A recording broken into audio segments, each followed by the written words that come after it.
ਰਾਹ ਚੋਰ ਉਹ ਮੇਰਾ ਦੇਲੇ ਨਾ ਉਹਦੇ ਪਿੱਛੇ ਜਾ ਯਾਰ ਇਹ ਤੇ ਆ ਪਿਆਰ ਜਿਹੜੀ ਇਹਨਾਂ ਨੇ ਰੱਖੀ ਪਿੱਛੇ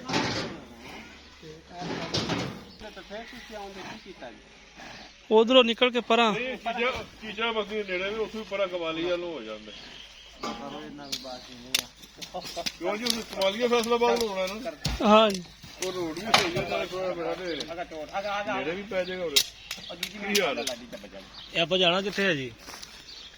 ਤੁਸੀਂ ਜਾਣਾ ਵੇ ਰੂਟ ਵਾ ਕਿਹੜਾ ਦੋ ਰਾਹ ਨੇ ਇੱਕ ਲਾਹੌਰ ਨੂੰ ਹੈਗਾ ਇੱਕ ਵੇ ਲੈਣ ਗਿਆ ਨਾ ਦੂਜੀ ਮੈਂ ਕਮਾਲੀਆ ਫੈਸਲਾਬਾਦ ਚੱਲ ਸਾਰਾ ਦੀ 5 ਕਿਲੋਮੀਟਰ ਦੇ ਜਰਾ ਅਗਰ ਜਿਹੜੀ ਗੱਡੀਆਂ ਨੇ 5 ਕਿਲੋਮੀਟਰ ਕਰਦੀਆਂ ਮਹਾਰਾਜ ਉਹ ਤੁਹਾਡੇ ਨਾਲ ਬਹਿਸ ਨਹੀਂ ਹੈਗੀ ਸਾਡੀ ਸਾਡੀ ਬਹਿਸ ਹੈ ਅੱਡੇ ਵਾਲੇ ਨਾਲ ਜੀ ਜੀ ਠੀਕ ਆ ਤੁਸੀਂ ਸਾਨੂੰ ਗੱਲ ਦੱਸੀ ਕਲੀਅਰ ਕਿ ਫਲਾਣੀ ਥਾਂ ਤੇ ਜਾਣਾ ਅਗਲਾ ਮਸਲਾ ਸਾਡਾ ਅੱਡੇ ਵਾਲੇ ਨਾਲ ਮੈਂ ਜਾਣਾ ਅੱਡੇ ਵਾਲਾ ਜਾਣਾ ਹੁਣ ਮੈਂ ਉਹਦੇ ਨਾਲ ਮੈਂ ਆਪੇ ਨਿਕਲਦਾ ਭਾਈ ਜਾਂਦੀ ਅਸੀਂ ਵਜ਼ੀਰਾਬਾਦ ਜਾਣਾ ਹਾਂਜੀ ਵਜ਼ੀਰਾਬਾਦ ਦੇ ਤਾਂ ਨੇੜੇ ਹੀ ਨਾ ਉਹਨੇ ਕਿੱਥੋਂ ਦਾ ਦੱਸਿਆ ਵਜ਼ੀਰਾ ਵਾਲੇ ਦਾ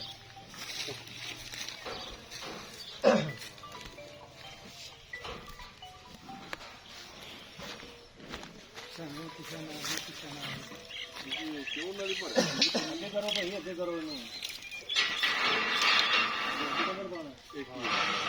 ਜਾ ਵੀ ਹਲੋ ਤਜਰੀ ਸੋਈ ਉਹ ਅੱਗੇ ਲੱਗੇਗਾ ਡਾਲਾ ਉਹ ਅੱਗੇ ਹੀ ਪਿਆ ਅੰਦਰ ਪਿੱਛੇ ਹਣ ਬੰਦਾ ਯਾਰ ਨਾਲ ਬੱਚਾ ਜਿਹੜਾ ਉਹ ਕਿੱਥੇ ਬੰਨੂ ਇਹਨੂੰ ਭਾਈ ਅੱਗੇ ਕਰਕੇ ਬੰਨੋ ਨਾ ਥੋੜਾ ਜਿਹਾ ਉਹ ਆਦੇ ਨਾ ਸਜਰੀ ਸੂਈ ਅੱਗੇ ਬਣਨੀ ਹੈ